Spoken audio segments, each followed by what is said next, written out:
Hi everyone, hi Sid.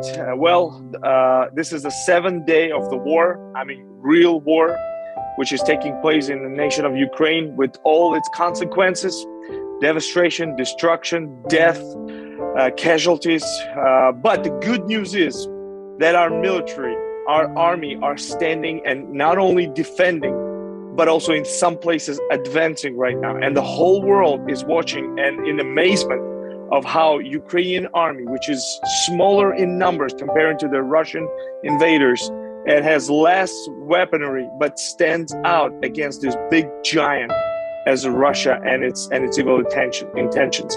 So of course, every war has its worst part of it. It's lost life, people in confusion, refugees. They're now hitting and shooting missiles into residential areas, destroying buildings, destroying schools. In Kiev only, over 150,000 people sleeping in the subway. And in the last 7 days of the war, over 47 children were born in the subways. I mean, despite of the death, war, devastation, and calamity, life are there. Kids are being born in subways, in hidings there. So, yeah, that's what's happening right now. It's a real war. Well, I've known several stories in the last few days, and this is really a miracle. We all know and we all heard the stories of the great, immense Russian army that is so in such a rise. But what's happening now is people praying. And all of a sudden we hear the stories that Russian tanks stop in the middle of the field or somewhere near the Ukrainian village, and they ran out of diesel, ran out of gas. And this is really amazes me because these guys were preparing for this war for many, many months.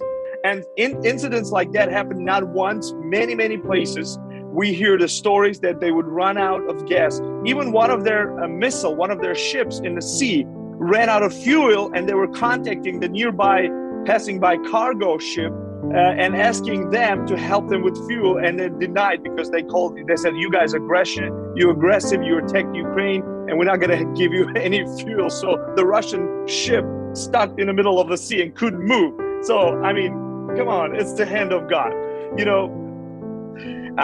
Another tremendous miracle I received from one of the soldiers. He's an officer, he's a lieutenant in Ukrainian army, and he's a brother from our church in Odessa.